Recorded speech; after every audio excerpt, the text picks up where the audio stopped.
সময় আপনার 8 minutes 8 minutes.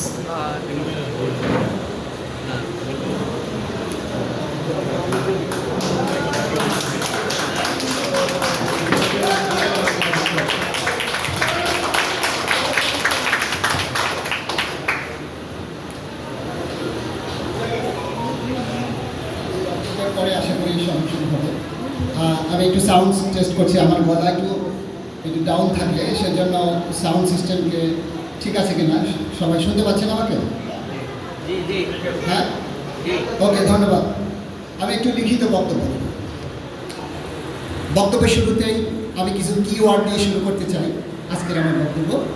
স্বচ্ছতা, জবাবদিহিতা, জনগণের অংশগ্রহণ, অ্যাক্সেস টু ইজি কমিউনিকেশন। সম্মানিত ফ্ল্যাট মালিকবৃন্দ, আসসালামু আলাইকুম। আপনারা জানেন প্রতি রূপশ্রী ফ্ল্যাট মালিক সমবায় সমিতি আমাদের সবার জন্য একটি পরিবার। এই পরিবারকে আরও সুসংগঠিত, নিরাপদ এবং বসবাসের জন্য আদর্শ সমাজ হিসেবে গড়ে তোলার জন্য আমি সভাপতি পদে নির্বাচন করতে এসেছি। আমি আপনাদেরই একজন। 2017 সালে আপনাদের সবার সাথে একত্রিত হয়ে ফ্ল্যাট হস্তান্তরের জন্য লড়াই করেছি এবং সফল হয়েছি। এরপর 2 বার সমন্বয় কমিটির সভাপতি এবং চামেলি বিল্ডিংয়ের সভাপতি হিসেবে দায়িত্ব পালন করেছি। আমরা একত্রিত হয়ে সফলভাবে রান্নাঘরের বর্জ্য ব্যবস্থাপনা চালু করেছি, ফায়ার প্রোটেকশন প্রশিক্ষণের আয়োজন করেছি, সমাজের উন্নয়নের নতুন যে বাইলস তৈরি হয়েছে আমাদের এই সমিতির, সেটা তৈরিতে অবদান রেখেছি, বিভিন্ন সামাজিক এবং সাংস্কৃতিক অনুষ্ঠান করেছি। কিন্তু আমাদের আরও অনেক কিছু করার বাকি আছে।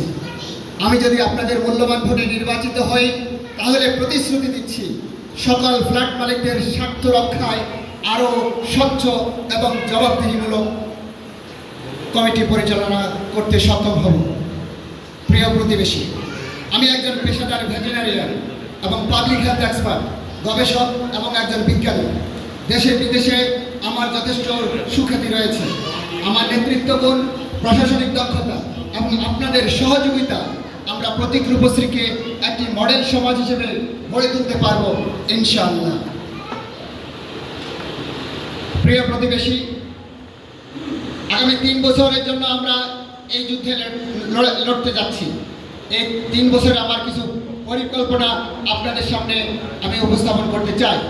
আমার প্রধান 7টি লক্ষ্য: সার্ভিস চার্জকে হ্রাস করে ভবন কমিটিগুলোকে স্বায়ত্তশাসন নিশ্চিত করা, অর্থনৈতিক সেবাকে ডিজিটালাইজেশন করা, নিরাপত্তা ব্যবস্থা আরও শক্তিশালী করা, বাৎসরিক বাজেট ঘোষণা এবং প্রকল্প বাস্তবায়ন করা, প্রতীক ডেভেলপার্স কোম্পানির সাথে প্রতিশ্রুত সুবিধাগুলো আদায় করা, আধুনিক কমিউনিটি সেন্টার স্থাপন এবং পরিবেশ উন্নয়নে কাজ করা, কেন্দ্রীয় একটি লাইব্রেরি স্থাপন করা যেখানে জ্ঞান বিজ্ঞান, জ্ঞান বিনিময় চর্চা এবং স্বপরিচালিত একটি টি স্টল থাকবে, যেখানে আমাদের সিনিয়র সিটিজেন এবং শিশু নারীরা সবাই একত্রিত হয়ে একসাথে জ্ঞান চর্চা করবে, এবং আমাদের মা বোনদের জন্য একটি নারী ক্লাব স্থাপন করা।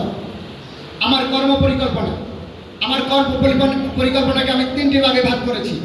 প্রাথমিক পর্যায়, প্রথম বছর সার্ভিস চার্জ হ্রাস ও ভবন কমিটির স্বায়ত্তশাসন নিশ্চিত করা। এই কাজটা করার জন্য আমার 9 মাস সময় লাগতে পারে। আমার এই কাজে দায়িত্ব থাকবেন অর্থ পরিকল্পনা কমিটি, এবং এটার স্ট্র্যাটেজি বা কর্মকৌশল হবে বর্তমান ব্যয়ের বিশ্লেষণ এবং অপ্রয়োজনীয় খরচগুলোকে চিহ্নিত করা এবং রহিত করা, ভবন কমিটির ক্ষমতা এবং দায়িত্ব বৃদ্ধি করা, তৃতীয় পক্ষের মাধ্যমে অডিট পরিচালনা করা, ডিজিটাল হিসাব রক্ষণ পদ্ধতি চালু করা। প্রিয় প্রতিবেশী, অর্থনৈতিক সেবাকে ডিজিটালাইজেশন করতে চাই। এর জন্য আমার সময় দরকার 1 বছর। কাজের দায়িত্ব দিব আমি আইটি এবং ফিনান্স টিমকে। এটার স্ট্র্যাটেজি হবে অনলাইন পেমেন্ট গেটওয়ে চালু করা, বিকাশ, রকেট কিংবা নগদ এবং bank transfer, digital accounting software চালু করা, বাসিন্দাদের জন্য মোবাইল অ্যাপ কিংবা ওয়েবসাইট তৈরি করা। প্রিয় প্রতিবেশী, আমাদের নিরাপত্তা ব্যবস্থাকে আমি শক্তিশালীকরণ করতে চাই। এর জন্য আমি সময় নেব 6 থেকে 12 মাস, এবং এই কাজের দায়িত্ব থাকবে নিরাপত্তা কমিটি। এটার কৌশল বা কর্মধারা হবে সীমানা প্রাচীরের উচ্চতা বৃদ্ধি, উন্নত মানের সিসি ক্যামেরা স্থাপন করে প্রত্যেক বিল্ডিংয়ের সাথে কানেকশন করা, ডিজিটাল মনিটরিং সিস্টেম চালু করা অথবা RFID সিস্টেম চালু করা। প্রিয় প্রতিবেশী, এটা আমার প্রথম বছরের আমার উদ্দেশ্য এবং আমার ইস্তিহার। এবার দ্বিতীয় বছরে আমি কি করতে চাই? আমি অবকাঠামো এবং সম্প্রসারণের ধাপ নিয়ে এগিয়ে যেতে চাই। তার প্রথমেই হবে বাজেট ঘোষণা এবং প্রকল্প বাস্তবায়ন। যে কোনো একটা সংগঠনের প্রতি বছর একটা বাজেট ঘোষণা করতে হয়। আমি প্রতি বছর জানুয়ারি মাসে আমার এই সংগঠনের বাজেট ঘোষণা করব। এটার দায়িত্ব থাকবে বাজেট এবং পরিকল্পনা কমিটি, এবং এটার কর্মধারা কিংবা কর্মকর্তা এবং স্ট্র্যাটেজি হবে বাসিন্দাদের, আপনাদের সবার মতামত নিয়ে বার্ষিক বাজেট ঘোষণা করা হবে পার্টিসিপেটরি ওয়েতে। নির্দিষ্ট প্রকল্প বাস্তবায়নের জন্য তহবিল গঠন করা হবে, প্রত্যেক বিল্ডিংয়ের সাথে কথা বলে ব্যয়ের স্বচ্ছতা নিশ্চিত করা হবে।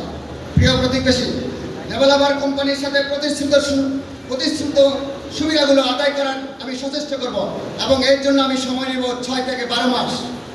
প্রিয় প্রতিবেশী, এর কাজের দায়িত্ব দেব আমি আইনি এবং কূটনৈতিক কমিটি, যার কর্মধারা হবে প্রতিশ্রুত সুবিধাগুলোর তালিকা প্রস্তুত করে একটা পরিকল্পনা প্রণয়ন করা।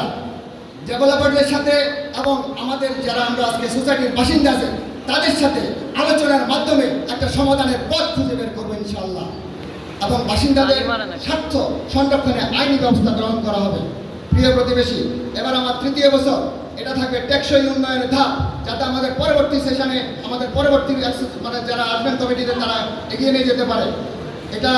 সেটার মধ্যে একটা হলো আধুনিক কমিউনিটি সেন্টার স্থাপন এবং পরিবেশ উন্নয়ন করা। এটার জন্য আমার সময় লাগবে 6 থেকে 12 মাস, এবং দায়িত্ব থাকবে স্থাপনা উন্নয়ন কমিটি। এটার কর্মকৌশল বা পদ্ধতিগত বিষয় হবে আমাদের এই বিল্ডিংয়ের একটা আধুনিক কমিউনিটি সেন্টার স্থাপন করবো। আজকে আমরা সাউন্ড সিস্টেম পাচ্ছি না, এসি হচ্ছে না, আমরা এটাকে আধুনিকায়নের মাধ্যমে একটা সুন্দর কমিউনিটি সেন্টারের রূপ দেওয়ার চেষ্টা করব। আমাদের এই সোসাইটিকে সবুজায়ন প্রকল্পে আমরা বাস্তবায়ন করতে চাই। বাসিন্দাদের জন্য সামাজিক এবং সাংস্কৃতিক অনুষ্ঠানের আয়োজন করে এর বাস্তবায়ন করব। তারপরে একটা কেন্দ্রীয় পর্যায়ে আমরা একটা লাইব্রেরি করতে চাই, যেখানে আমি আগে বলেছি জ্ঞান বিজ্ঞানের কর্ণধার